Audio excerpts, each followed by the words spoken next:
Assalamualaikum warahmatullahi wabarakatuh. Perkenalkan, nama saya Moza Firda Atik, NPM 20270210016. Di sini saya akan mempresentasikan tugas biosains tumbuhan dengan judul parenkima. Sebelum kita membahas lebih lanjut mengenai parenkima, kita mengingat terlebih dahulu bahwa pada tumbuhan memiliki kemampuan untuk tumbuh dan berkembang. Sama halnya dengan manusia, mereka bernafas dan membuat makanan serta memiliki pertumbuhan tak terbatas sepanjang hidup. Kemudian, yang menjadi pertanyaan kita adalah, bagaimana tumbuhan bisa hidup? Bagaimana tumbuhan mampu melakukan fungsi-fungsinya? Tumbuhan memiliki 3 organ utama, yaitu akar, batang, dan daun.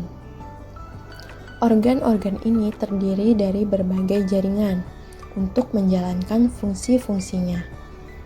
Jaringan tanaman diklasifikasikan menurut struktur dan fungsinya. Ada 2 tipe jaringan pada tanaman, yaitu jaringan meristem dan jaringan permanen. Pada kesempatan ini kita akan membahas mengenai jaringan permanen. Jaringan permanen membantu dalam transportasi, persiapan makanan, dan penyokong bagi tanaman. Berdasarkan kesamaan dari selnya, jaringan permanen diklasifikasikan menjadi jaringan permanen yang sederhana dan juga jaringan permanen yang kompleks. Jaringan permanen sederhana ini terdiri dari sel yang sama dan asal-usul yang sama. Berdasarkan fungsinya, jaringan ini diklasifikasikan menjadi jaringan parenkima, kolenkima, dan sklerenkima. Dalam kesempatan ini, kita akan membahas lebih lanjut mengenai parenkima.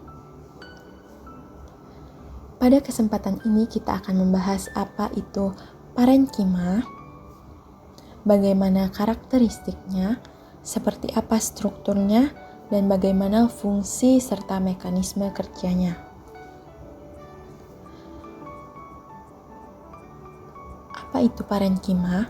Parenkima adalah jaringan dasar yang terdiri dari sel-sel hidup dengan struktur morfologi dan fisiologis yang bervariasi dan masih melakukan semua kegiatan proses fisiologis.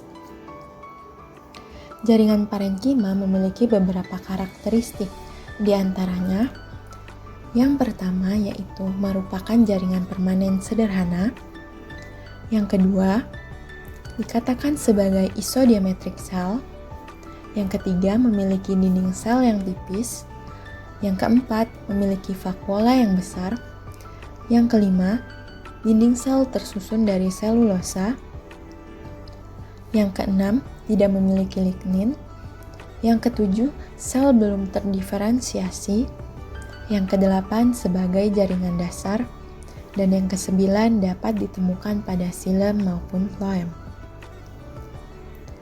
Selanjutnya, di sini saya mengambil contoh dari sebuah daun.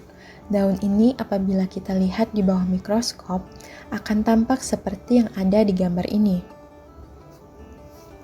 Dari gambar ini, kita bisa langsung melihat beberapa karakteristik parenkima, seperti yang sudah dijelaskan pada poin-poin sebelumnya.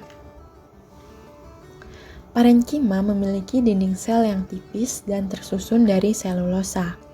Setiap selnya memiliki space. Space inilah yang dinamakan ruang antara sel atau intracellular space. Fungsi dari space ini adalah untuk memisahkan sel satu dengan sel yang lainnya.